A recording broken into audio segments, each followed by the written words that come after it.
ఇప్పుడు హైదరాబాద్ ఎన్నిసార్లు వచ్చారు? 3 సార్లు వచ్చా. జబర్దస్త్ లో ఎన్నిసార్లు వచ్చారు? 2 సార్లు. జబర్దస్త్కి ఒక మాలి వచ్చారు, రోజా నాగబాబు ఉన్నారు, ఒక మాలి సుమా ఉంది, ఒక మాలి ఇంద్రజాం ఉంది. 3 సార్లు వచ్చారు. అయితే 3 సార్లు వచ్చా. మరి మీ అబ్బాయితో పాటు ఇప్పుడు బుల్లెట్ భాస్కర్ వాళ్ళ నాన్నగారు కూడా కంటిన్యూగా 10 స్కిట్లలో కనపడ్డాడు చక్కగా. మీరు కూడా ఆది స్కిట్లో గెస్ట్ రోల్ గాను మీరు కూడా చేయొచ్చు కదా. ఎట్లాగా పద్యాలు పాడుతున్నారు, డ్రామా ఆర్టిస్ట్, మీకు ఒకళ్ళు నేర్పించే అది ఉండదు కదా, ఆల్రెడీ మీకు తెలుసు. ఎలా ఉండదు కానీ వయసు పోయింది నాకు, ఇక నాకెందుకు అవసరమా?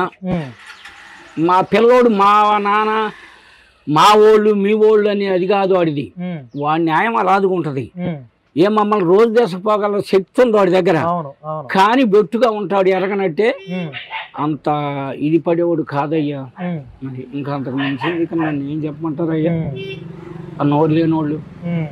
మా 3 పిల్లలు మందు కానీ నన్ను ఒక దేవుని చూసుకున్నట్టు చూసుకుంటారు.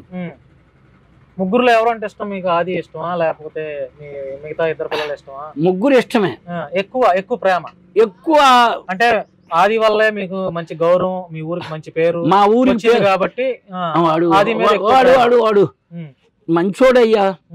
వాడి గుండా 20 మంది బతుకుతారు ఎక్కడ ఉండా.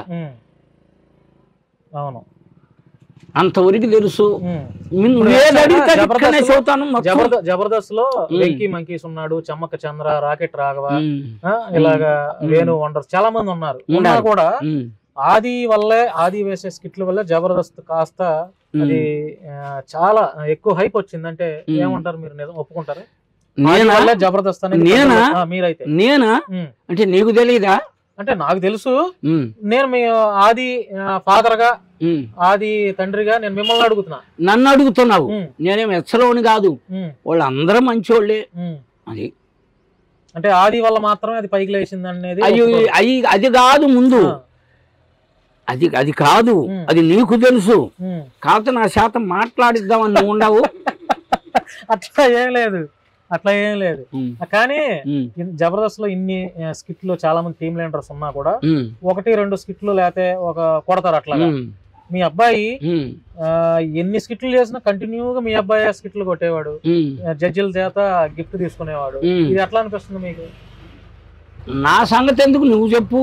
అంటే మీరు ఒక తండ్రిగా నేను మీ ఫీలింగ్స్, మీ సంతోషం తెలుసుకోవాలని మా ప్రేక్షకులకి ఒక్క మాట చెప్పమంటావా? ఒక్క మాట చెప్పండి. రాజమండ్రి నన్ను ఒకటి తీసుకొని పోయాడు. రాజమండ్రి అన్నం తింటున్నాం, ఒక అమ్మాయి అన్నం తింటుంది అవతల అల్లదిగా. అక్కడ నేను ఇట్నే అన్నం తింటున్నా వయ్యా. తింటుంటే అమ్మాయి ఏం చేసింది, నా సాయ ఏళ్ళు చూపించింది. నేనుగా మా అది మా కొడుకని నేను ఎక్కడే చెప్పను. ఎక్కడ నేను చెప్పను. ఏంది అమ్మాయి ఒక స్థాయిలో ఉన్నాడు మీ అబ్బాయి, మంచి పేరు వచ్చేసింది. పేరు వచ్చింది. రాజమండ్రి అంటే ఎడగాదు కదా. ఆమె నేనుండి ఏందా ఈ అమ్మాయి నా సాయి చూపిస్తుందని పిలిచా దగ్గరికి. ఏందమ్మా అని అంటే నేనైతే నెలకు కనుక్కోలేను, నువ్వు ఆది నానవు కదా అంది. గుర్తుపట్టింది అయితే. అప్పుడు చెప్పా అది నాన్నేనమ్మన్నా, అందుకే నీ సాయి చూపించింది అంది. గుర్తుపడి ఇప్పుడు అంటే ఈ ఊర్లోనే కాకుండా విజయవాడ ఎటన్నా మీరు ఎప్పుడైనా వెళ్ళినప్పుడు ఈ బండి మీద కొంత దూరం వెళ్ళినప్పుడు చాలా మంది గుర్తుపడుతున్నారు మిమ్మల్ని. ఈ చుట్టుపక్కల పడతారు. నేనైతే ఫోటోలు సెల్ఫీలు దిగుతున్నారా మీతో? దిగుతున్నారు. చాలా సంతోషంగా ఉందా? చక్కగా నాకు సంతోషంగానే ఉంది. ఇంకేమన్నా మిగిలిందా చెప్తే మా శశి టీవీ ద్వారా మీరు ఆదికి ఏమన్నా చెప్పాలంటే. మీరు దేవుళ్ళు అంటే వాళ్ళు, నువ్వు ఎన్ని అడిగినానే సమాధానం చెబుతాను. అది లాక్కుంటది, నీ మాట లాక్కుంటది, నా మాట లాక్కుంటది. ఇలా మాట్లాడనే లాక్కోదుగా. అవును, అంటే మనం కూడా మంచిగా చూపించేది లేని కాదు కదా పెద్దయినా. ఇప్పుడు మీరు తిన్నారా లేదని నాకు ఎంతో దిగులుగా ఉంది వాస్తవం. అంతగా తప్పితే వేరే ఉద్దేశం నాకు లేదు.